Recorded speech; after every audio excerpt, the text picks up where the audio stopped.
আজ থেকে প্রায় ৭০০ বছর পূর্বে জার্মানির ছোট্ট শহর হ্যামিলন থেকে তৈরি হওয়া হ্যামিলনের বাঁশিওয়ালার গল্প আপনি আমি কম বেশি সবাই জানি।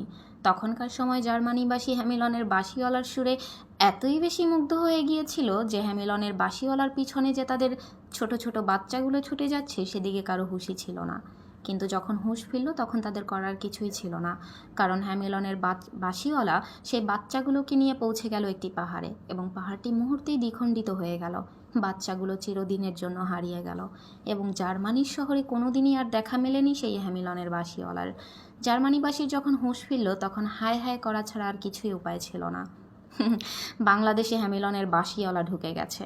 আমরা তার বাঁশি সুরে এতই বেশি মুগ্ধ হয়ে গিয়েছি যে এখন আর আমাদের কোনো হুঁশই নেই।